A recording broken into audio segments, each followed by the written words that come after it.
શું તમે BSc, MSc, PGD, એમએલટીમાં પ્રવેશ મેળવવા માંગો છો? તો એકવાર અચૂક મુલાકાત લો. Welcome to Shri P J Patel Neelkanth college campus Maktupur. પ્રવેશ મેળવવા માટે સૌપ્રથમ જીકાસ પર રજીસ્ટ્રેશન કરવું ફરજિયાત છે.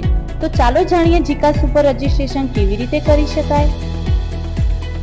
કોમન એડમિશન સર્વિસ પર તમારું રજિસ્ટ્રેશન કરાવવું ફરજિયાત છે, જેનું ક્વિક રજિસ્ટ્રેશન સ્ટાર્ટ થઈ રહ્યું છે. તો સૌથી પહેલાં તમારે તમારી ડિગ્રી સિલેક્ટ કરવાની છે. ધેન આફ્ટર અપાર આઈડી, એબીસી આઈડી છે એ ઓપ્શનલ છે. અગર તમારે ફિલઅપ કરવી હોય તો તમે કરી શકો છો, આઈધર છોડી દો. ધેન આફ્ટર કેટેગરી, કે તમે કઈ કેટેગરીમાંથી આવો છો. કેટેગરી સિલેક્ટ બાદ આવશે જેન્ડર. જેન્ડર સિલેક્શન બાદ આવશે તમારી birth date. Birth date selection પછી અહીંયા એક પેરેગ્રાફ આપેલો છે, તેના પર ક્લિક કરવાનું છે. પછી ઈમેલ, તમારી ઈમેલ આઈડી નાખવાની છે. ઈમેલ આઈડી નાખ્યા પછી મોબાઈલ નંબર નાખવાનો રહેશે. દેન આફ્ટર ગેટ ઓટીપી પર ક્લિક કરવાનું રહેશે. વધુ માહિતી માટે જીકાસ અપડેટને ફોલો કરો. ધન્યવાદ.